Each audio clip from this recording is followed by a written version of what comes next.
Hi, everyone. This is Laura Campagna, the Wednesday Witch, and I am here with Maura McDonald-Brown and Lorraine Goldbloom, and we are going to talk about energy healing for this special version of Chiron's Key, a healing journey.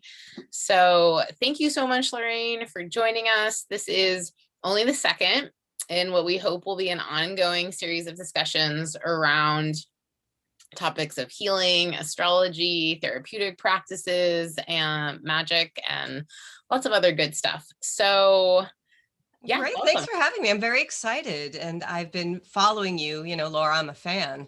Been reading your newsletters. And when you came out with your most recent one, which was fantastic, and the Chiron and the mythology behind it, I was like, oh, this is perfect. This is the perfect thing to be talking about right now. Yay, wonderful. And I think that for those who are just kind of beginning their healing journey and taking their first tentative steps along the healing path, you start to hear a lot of different buzzwords and topics. And I think that we just wanted to define what is energy healing? Like, what is it? Like, how does it work? Why does it work? What can it do for you? And specifically you practice vortex healing, divine energy healing, and you're also a teacher in that lineage, which is amazing. And so I'm really excited to kind of have you unpack those concepts. And I think we wanted to just start the conversation with inviting in the presence of the wounded healer a bit and thinking about, okay, how have the things that were challenging when I was younger led me on this path to help fulfill maybe, the fulfillment of my destiny. So for me, I grew up in a haunted house, which Mara Oh, and I that's a will talk great about. opening to a story. Yeah, well, we'll talk about it on a different podcast. I'm Oh, okay. actually so excited for the haunted house episode. But I had a lot of anxiety as a kid. I was empathic and really sensitive, and it was so hard for me to sleep. And I would stay up all night long, kind of just ruminating on everything that had happened in the day, and where I had said this and what had gone wrong. And as a kid, I would sometimes go days without sleeping, and it was real tough. And so I attracted in friends who had similar health struggles in different ways. And I remember the first time a friend of mine who I went to college with said that she'd gotten her Reiki attunement, and I had never really heard of Reiki. And my mom was interested in energy healing. She was a nurse in the Boston area, so she was interested in familiar with the Barbara Brennan Hands of Light school, and she practiced Tai Chi when I was younger. So I had been exposed to some things, but I remember my friend telling me, who had some chronic health issues, that she had gotten her first Reiki attunement. And I said, well, why'd you do that? And she said, I just wanted to have like one extra thing in my back pocket. And that always stuck with me. And years later, I had gotten many energy healings. I had tried different modalities, but I was in this kind of moment in my life of crisis. Things were falling apart. And I was about to leave where I'd been living, which was Arizona. And I was sitting around a table on New Year's Day, and people were saying, let's go around and just say like an intention, or one of your like New Year's resolutions type of thing.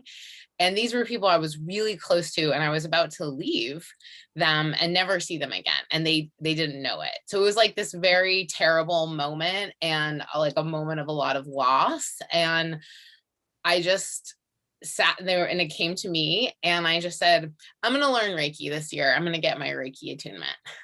And I moved back to Boston, and I immediately sought out a teacher, and kind of the rest is history, because one of the things my teacher said that I love so much when she was talking about her own healing journey was, I got my Reiki attunement that day, And I have practiced Reiki on myself every single day since then. And I just loved that. And, you know, I'm a Capricorn, so I'm real motivated. I really like a challenge. And I was like, I'm going to do that. I'm going to practice energy healing on myself like every day after this. And when I found Vortex Healing, I think that Reiki attunement was kind of like leading me on the path to Vortex. And when I found it, I felt like I had truly found what I had been looking for my whole life. And I practice energy healing on myself every night, and I don't have insomnia anymore, you know? And I was someone who, like, I took melatonin, I took like harder things, and it's been such a gift for anxiety and so many things. So yeah, I Great. That's a love wonderful energy story. healing. Thank you. And I recommend it to everyone. And I'd love to hear kind of how each of you came to connect with it. Sure. Maura, go Lorraine, ahead. go for it. No, you're a guest. Go for it. Oh, thank you. You know, it's interesting. I started from a different place. I have a background in theater. So I loved the idea of creating a character. What makes this person tick? You know, where are they coming? What are their motivations? What's holding them back? Why do they do this? I just sort of found it a fascinating study. And this might sound kind of twisted, but I felt like stage was the only safe place to kind of explore the deeper, darker parts of myself, where I could actually, under in the context of creating a character, I could actually go into my own cruelty, my own anger, my own, and give it a practical application. It was sort of the first way I didn't have to judge my stuff, but I could actually use it and be rewarded for it. Because if you did it well, then it became, whether that character was likable or not, they were relatable. And when I could sort of express and play within my own cruelty or insert negative, you know, motivation, people got it. And it felt like it would bring people together. And so it was really kind of a playground for exploring issues and my love for theater, which sort of changed into directing and producing and all of that. And I had, you know, a natural interest in bodies. You know, I studied yoga. I was a personal trainer for a while. So I loved bodies and how they moved. And I loved the exploration of how issues impacted the body. You know, where does physical tension come in and the way that someone moves or how that develops. And so it was always just kind of a fascinating study. But I think the thing that really brought it home and that I made the connection was I had a experience one time where I was getting my yoga certification. I call it the day that I realized I was full of shit. I remember it well. Can I say that on your podcast? Sure. I'm sorry. Okay. Totally. I remember it well. It was a Tuesday. I was I'll try to keep the story short, but there was a written exam to get the yoga certification and there was a practical. And this was a practice practical, meaning that I was leading the group through a few asanas, and it was sort of practicing leading a class, and you would get evaluated by the instructors. So I did this and I was feeling pretty good about myself, you know, because I had more experience in front of people and with bodies. I technically knew my stuff. You know, I was, you know, feeling good about what I did. And then I got the feedback from the instructors and they said that. I said, you know, you clearly know what you're doing on that way, but you just don't seem to care that much. You know, their feedback was that I was more concerned with how I presented than actually connecting with the people and helping. And it hit me like a slap in the face because there was an element to that that was absolutely true. And I had to go home and really think about what that was. And I remember crying, you know, and I had no furniture at the time. I remember sobbing on the carpet, you know, and I really sat down with it to realize that I care very deeply.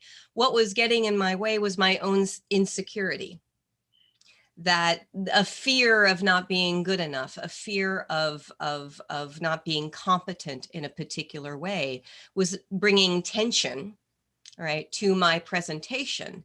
And that fear was overriding my ability to work with my students. And this was before Vortex. I didn't have any sort of tools at the time. I just realized that I don't want to be like that. I don't want to be that person. And I just kind of made a personal commitment to, the next time I would work with one of my personal training clients or an actor or whatever context was, that, I could really be present with them and see them. And I began to suddenly apply, all this study that I had done just from a place of curiosity and joy to my process. What are my motivations? What's pulling me back? How am I in daily life not able to be present? And so I began to explore all sorts of other things, and following tension sort of led me to Vortex Healing was actually the first, one of the first energetic modalities I stumbled into it. I say stumbled into it because I wasn't looking. A friend of mine took one of the first classes Rick Weinman ever offered. And he was also an actor. So we were having these conversations, and we promised each other that if we ever found something interesting, we would share.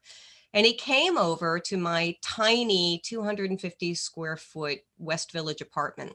And he said, I learned some magic today. I can clear your space. And so he did, something that we do in the foundational class, which was he cleared my space energetically. And I was like, wow, I felt that. And it touched me. I was like, something changed. I don't know what, I don't know exactly what, but it piqued my curiosity just because it was so cool. He did it in a minute and it changed the feeling of the room. And then it got me thinking, well, if the space could change, I've been sort of living in this space that was mucky and I didn't even know about it. How has that been affecting me? Right? How have I been responding, and what else is going on that I'm responding to without being aware of? So it just really piqued my curiosity. And then when I saw the potential of what it could do in terms of my own pain, I saw potential, and that was it. And I continued studying with Vortex Healing, but I also, in the past studied a bunch of other things. I also got certified in Reiki, and I just enjoyed the process of that exploration. Wonderful. Thank you so much. There's a lot to unpack there. I'm excited. Yeah, it's interesting, Lorraine, because I used to do theater too, and I haven't really been thinking about theater and my overall relationship to healing or energy.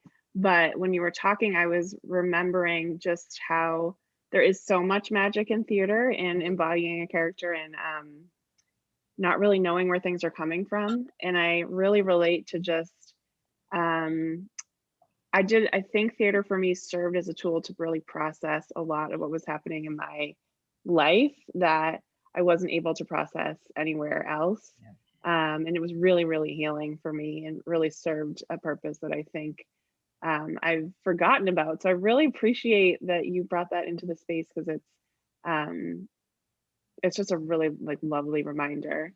And Lorraine, when we were talking before we started recording, you said you're an issues person, and I am a trauma person. I love to talk about trauma. I feel like the GIF where Kim Kardashian is peering out through the bush, do you know what I'm talking about? I'll send it to you later, but there's a really popular GIF where she's her head just kind of peers out from a bush, and it's from an episode where she's spying on her daughter. And I feel like that's how I am with trauma. I'm just constantly peering out and being have you thought about how that's connected to your trauma? When people are least expecting it, or at least wanting to talk about it. And I think that is, for me personally, being a really sensitive kid and picking up a lot on the subtext, what was happening around me. I think that's true for people who have experienced trauma in childhood, just generally. I think it's a survival skill.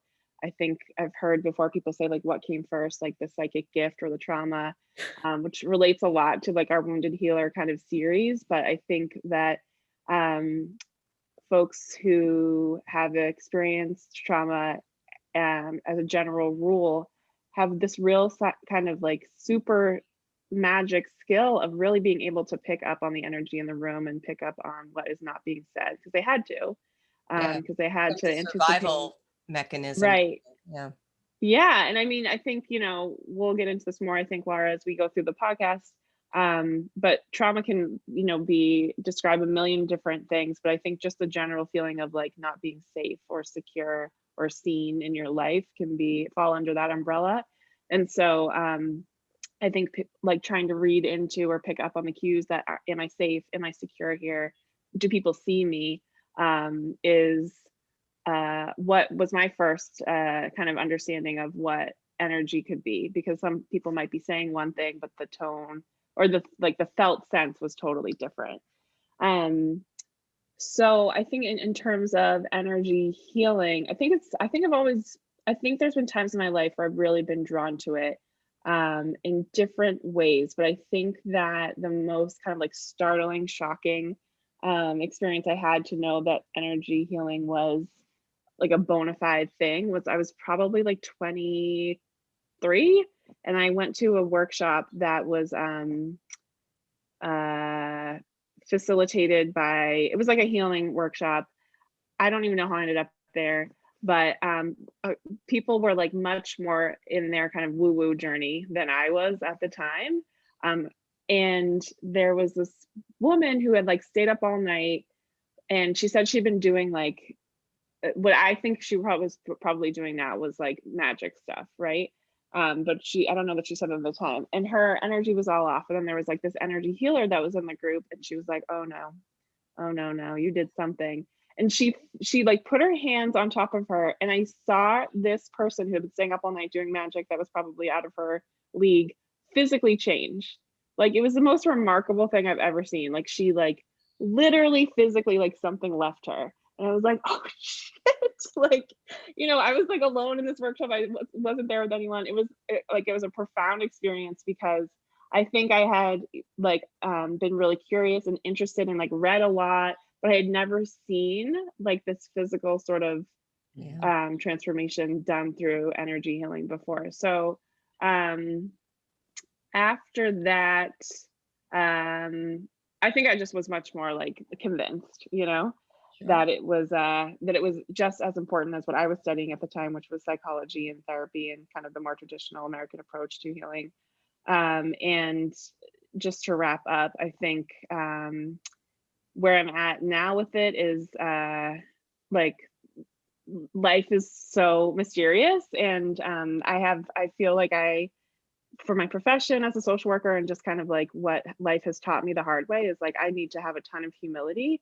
And there's so much I don't know, but what I do know is there's a lot of unseen forces that have been really helpful to me in like very benevolent ways, and that there are a lot of people who are extremely well versed and well knowledgeable about this, like the two of you. And I trust, Laura, I trust you completely. And this is a world I think that's helpful from the podcast perspective of like I don't have as much information, or so I can kind of act as like a person who can gather more information for folks who are tuning in who may also not know as much. But all I know is that energy healing is like a pivotal part of my own healing journey now, and has also helped me transform in physical and emotional ways. Once you've been touched by magic, yeah, it opens the doors to, unlimited possibilities. It's a beautiful story. Yeah, thank you so much, Maura. That was awesome. So I would love for us to just get into defining, what is energy healing and how and why does it work? So Lorraine, would love to hear your hot take and expertise on this as a teacher. Well, I think as a general term, energy healing, if you were to sort of look it up, I'm sure it would just be about offering an alternative healing that allows for the working with some kind of subtle energy that has an effect. And then different practitioners, different modalities would be working with different energies, would talk about it in different ways. I think why it's important is that the study of energy healing allows us to open to the kinds of things that Maura's talking about, the stuff that isn't so obvious, the unseen forces that create and maintain our issues and our conditioning.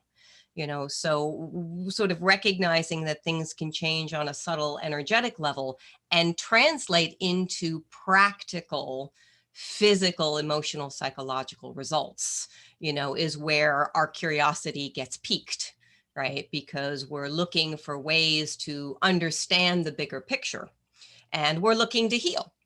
Right, where most of us, go into healing, and in the stories we're all sharing is because we're trying to find a way to manage our own pain, and it begins with trying to understand what that pain is, where does it come from. If we imagine that if we understand something, we can conquer it.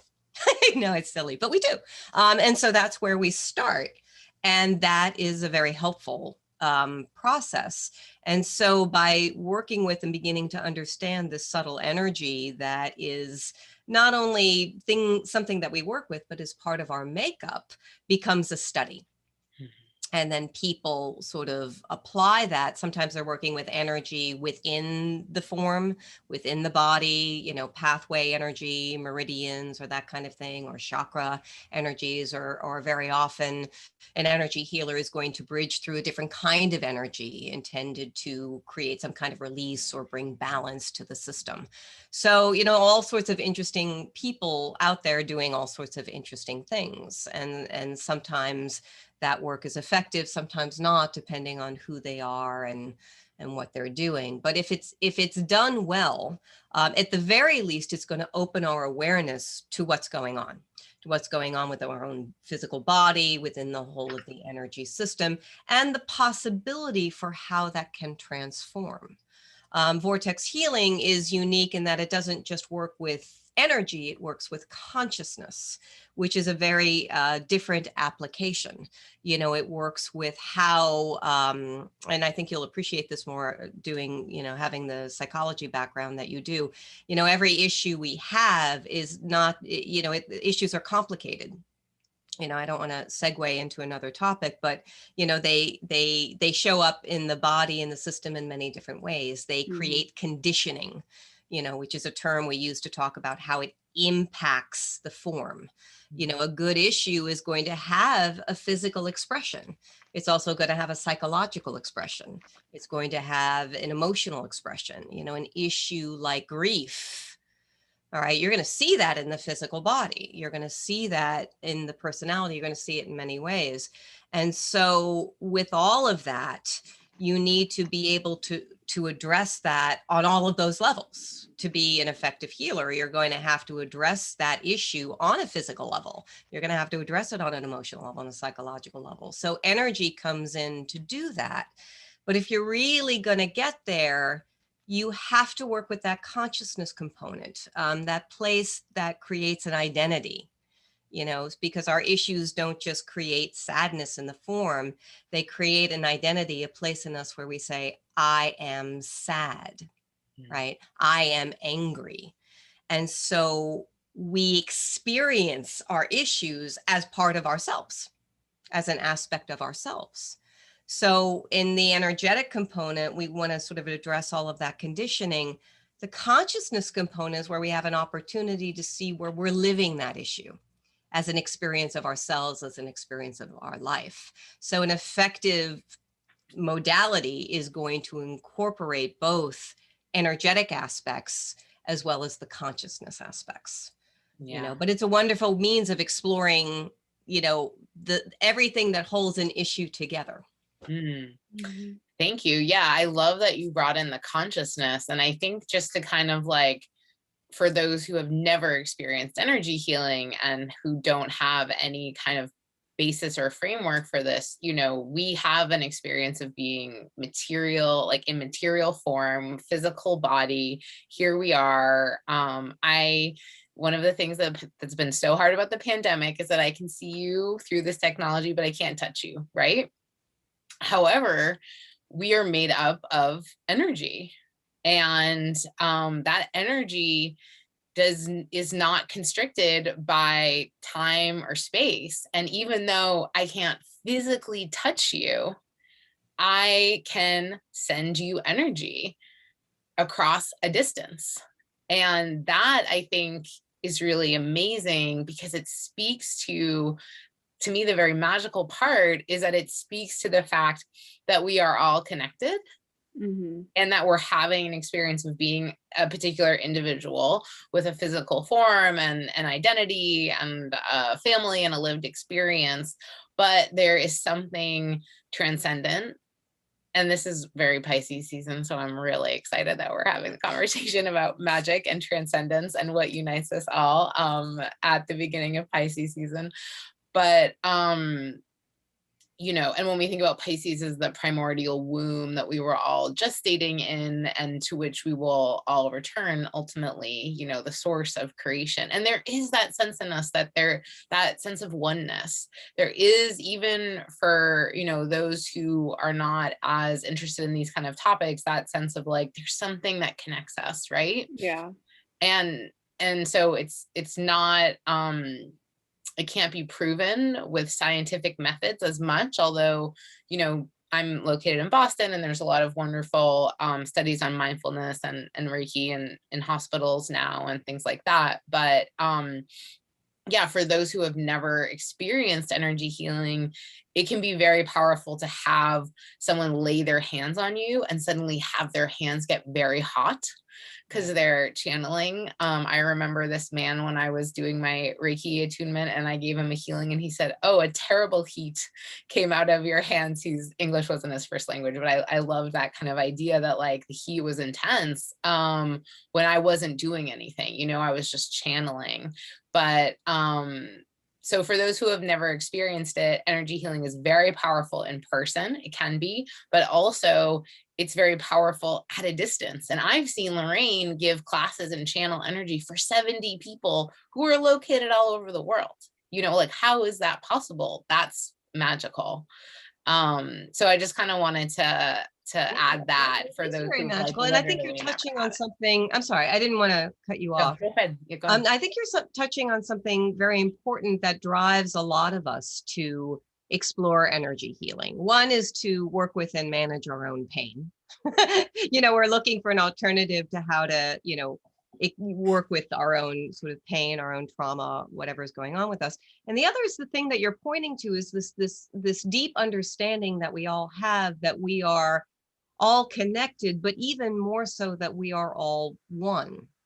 You know, that nice story, oh, we're all one, it's all one. Well, that's kind of just a nice story or a nice phrase on the surface.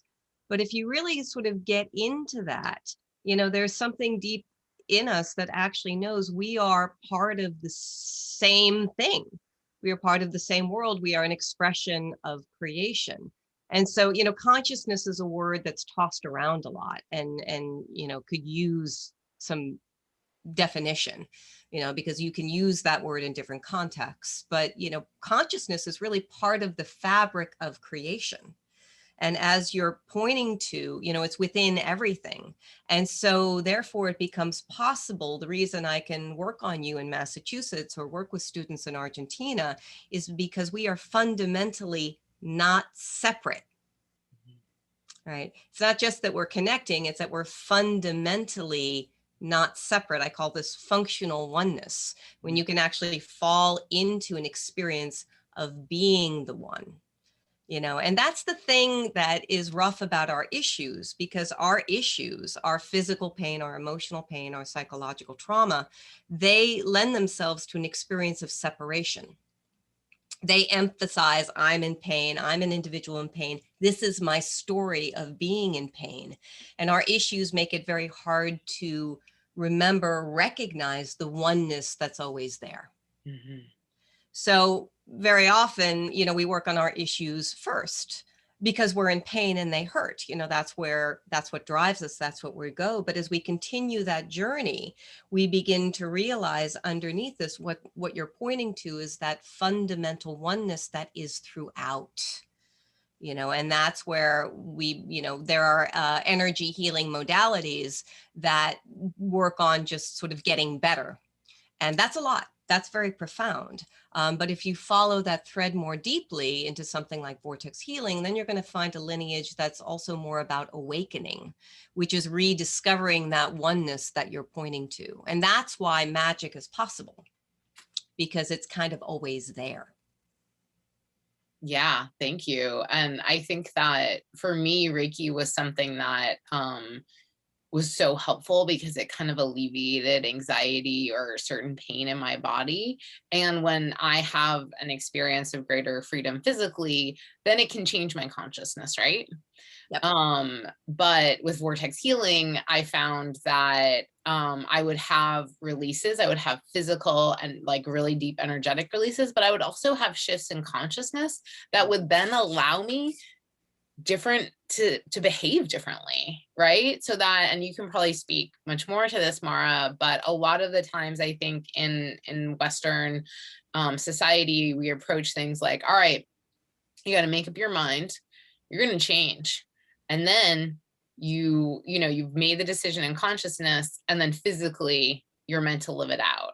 And what a lot of us find, especially who have experiences of trauma and who get locked into patterns that are not actually beneficial for us, is I actually have to break that physical pattern. I have to change my behavior on a daily basis. And then that allows a different perspective and a different approach to life. So the change in consciousness can happen, but often that idea, that Western concept of like mind over matter, for me at least, as someone who was like grappling with health issues that felt big and difficult and not in my control, there was no conquering them. I needed something bigger and greater. And I use a lot of different things to work on that, but energy healing has been so helpful with that.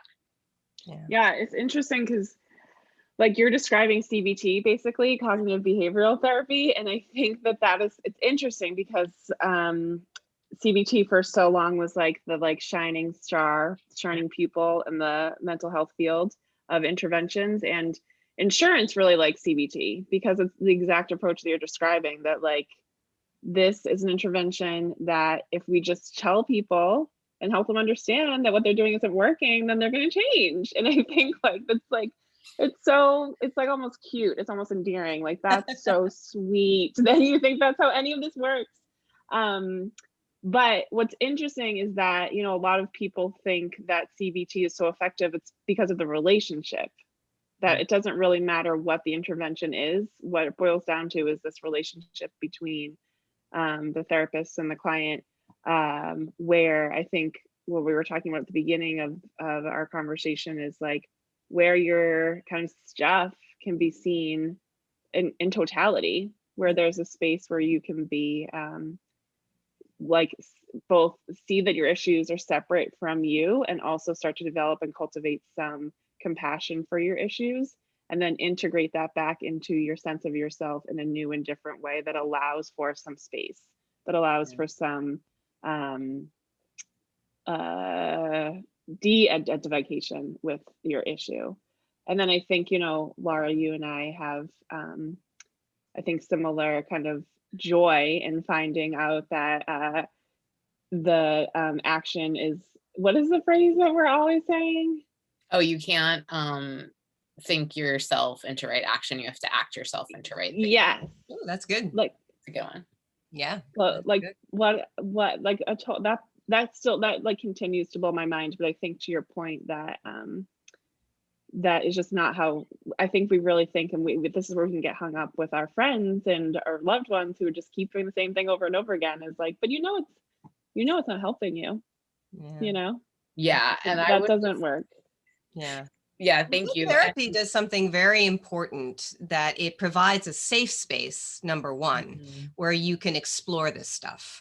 And if you don't feel safe enough to explore it, you just can't go there. Reiki actually on an energetic level is very beautiful because it does create a warm, sort of safe energy for the body. And people really relax, and that goes a long way. So, these things have really opened doors to that exploration and whatever you take on, to go to those dark places where you shut down.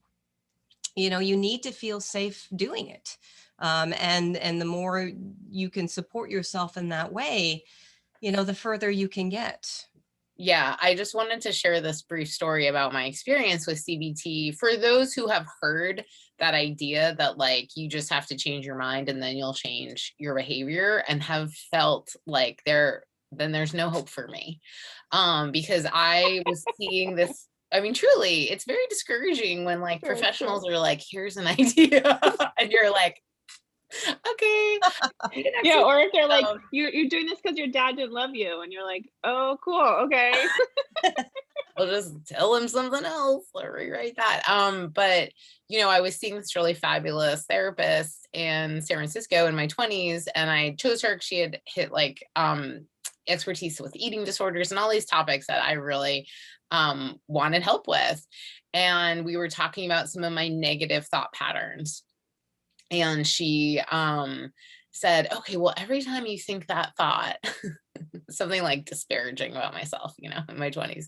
And I lived in San Francisco, I lived in the Mission. And so she was like, whenever you think that thought, just see a stop sign. And the stop sign will remind you, don't think that. And I was like, I would just be walking down the street with a stop sign, like with a blur of red in my field of vision, you know, because literally I had no control over these negative thoughts, and they were happening all the time. And so for someone to say like, every time you have a negative thought, just like think something else, when there's kind of like this incessant background noise of like, you know, I was, it was like post 9/11, and then like I had lived in New York, and it was hard, you know, there was like a lot of for me personally and collectively. So I just want to offer that for those who have heard those kind of things and it didn't work for you, there is more out there. And yeah, Lorraine, I would love to hear. Well, yeah, and that's a potentially dangerous dynamic, because if we, you know, blame the mind for thinking, which is what minds are designed to do, by the way. But if we blame the mind for thinking its negative thoughts, then we end up judging ourselves and blaming ourselves for our issues. And that could potentially, you know, keep us in this loop where we just, you know, feel it's our own fault that we can't think our way out of this. It also can potentially create this idea, this image of how we imagine ourselves, how we should be. And that's just asking for trouble. That's just, I should be like this. And so I'm just going to try to adjust myself and behave like this, you know, which is very different from just presenting an alternative.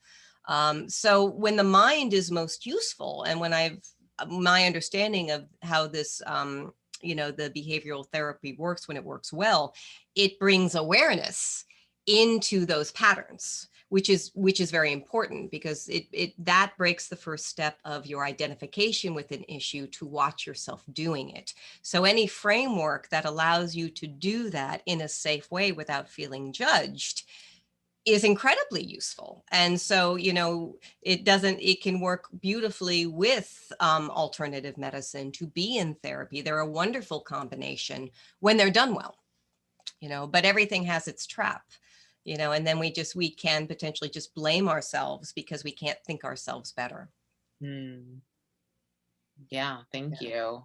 So looking at the underlying issue, you know, very often when I'm talking about issues and framing issues, I'm not really referring to a particular story or a moment of trauma, although that is important to explore if you're trying to understand what's going on. But usually when I'm sort of talking about issues in the context of my work, I'm talking about patterns. You know, a pattern of abandonment that shows up in all relationships, a pattern of you know, loss that prevents you from opening to other people in a particular way.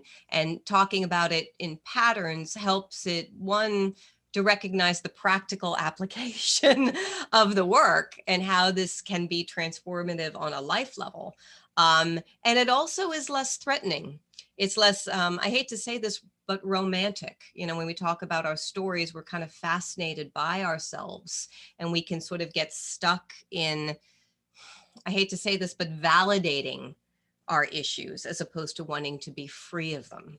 And so understanding them is a very important step to do that, to meet it safely, but also to continue that process, and see that there is another way.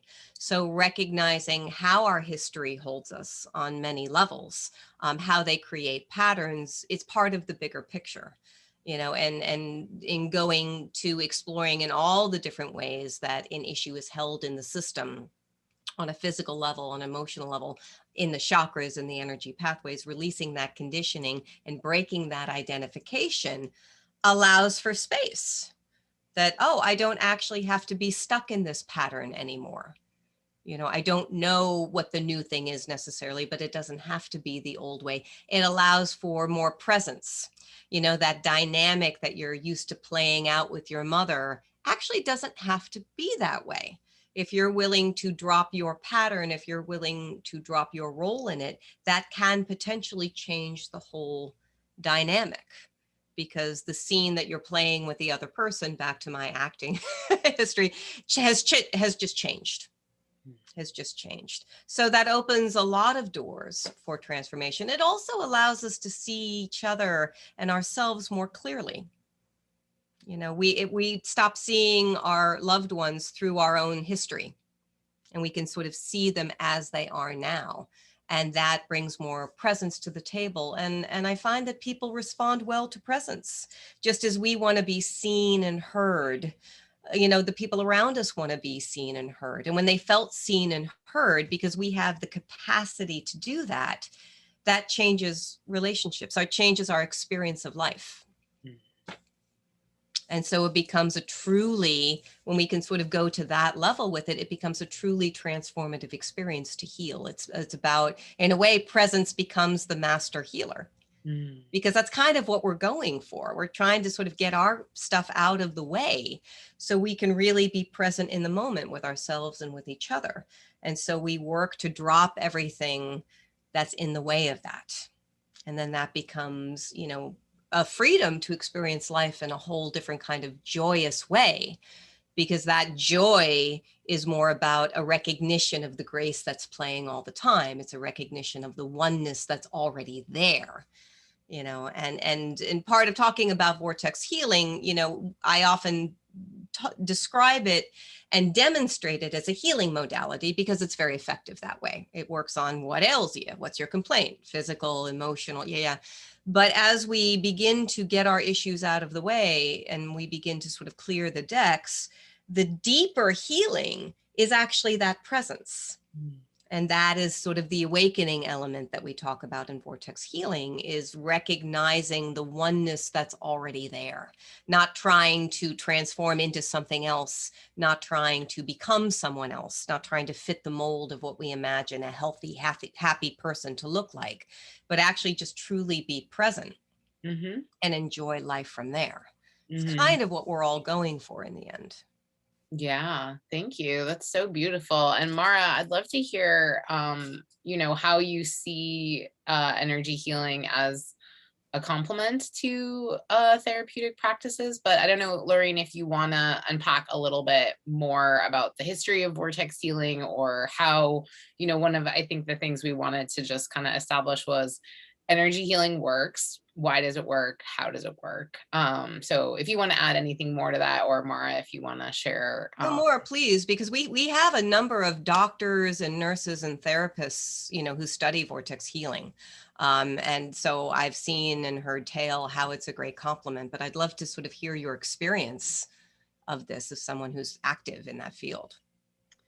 Yeah, I mean, I think I'm thinking a lot of different things. I'm thinking of the time, and I'm thinking that I wish we could talk to Lorraine for like 4 more hours, because there's just so much to think about. I'm thinking just about like how the patterns of what we would call like mental health disorders show up, and how I think difficult it can sometimes be if you're really entrenched in that pattern and disorder to kind of extricate yourself from it, and how helpful energy healing can be in those ways as well.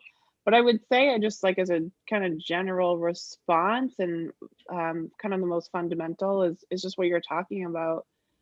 Lorraine, I think that if the therapist can increase their ability to be present and hold as much space for the person in the room, and for me, I think the ways in which kind of believing in like ancestors and believing in life after death and believing in like benevolent spirits and believing in transformational energy healing has just widened the space in the room and the therapeutic space so much beyond just like the physical boundaries that we're in, that I feel that the space that can be co-created is just can feel limitless, in the sense that the sense of support that is in the room totally transcends just like what I'm able to offer.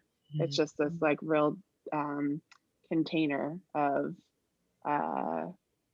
I think I would use your word again, of presence, of kind of, if therapy exists just to kind of bear witness to another person and to see them and what they're going through in all of its totality, then I think at the base level, just having a sense of energy there with you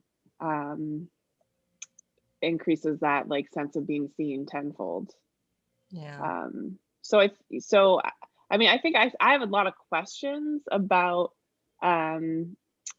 energy healing and just sort of like what like the vortex healing perspective on like why we have wounds, and sort of like let's get it really into it. But I don't know if that's gonna push us into a space where the feedback we get is, I listened to the first half of the podcast and then Well, I could always, come back, I'd love to talk again, but I did want to just sort of mention something that came up in our pre-discussion that you were talking about, Maura, being present for someone else, being supportive of someone else when you're also very concerned about their behavior and all of that kind of thing. And I think, our ability to sort of work on ourselves and have compassion for ourselves allows us to be more present for our clients, our patients, our friends, our family, because judgments come from seeing our own stuff modeled poorly, doesn't it? When we look at Lorraine's face, you know that was a mic drop, Lorraine. Huh? I said you knew that was a mic drop. You were like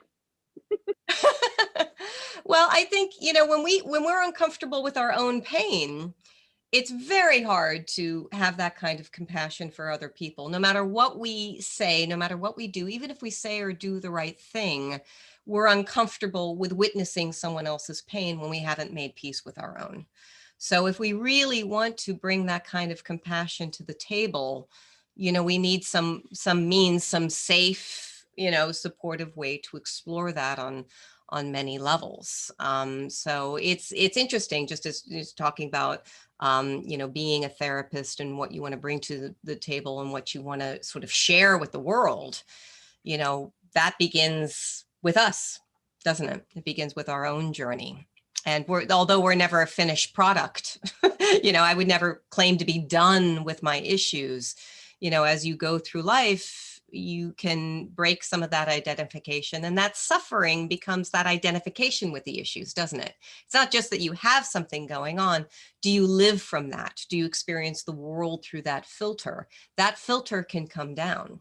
That is a lot of the magic, that you're not seeing the world through your filter of pain or your experience or your history, whether it be this life or karmic history or whatever framework you're working in. That filter comes down, which allows for that presence we're talking about. Yeah, thank you so much, Lorraine. And I just want to say, I love that, Maura, you brought in, what having more presence can offer a therapist who is, offering a therapeutic experience to their clients. And then also I would say that, my own individual and personal motivation for starting to practice energy healing wasn't to become a practitioner. It was to not feel alone in my pain, so that my suffering was then less. And when I feel connected to divine energy, then my sense of isolation, there is that sense that divinity or spirit or whatever, one wishes to connect to is present. even when you have, you know, we're rooted in this experience of being an individual alone. And I definitely think we'll want to have you back, Lorraine, and talk more.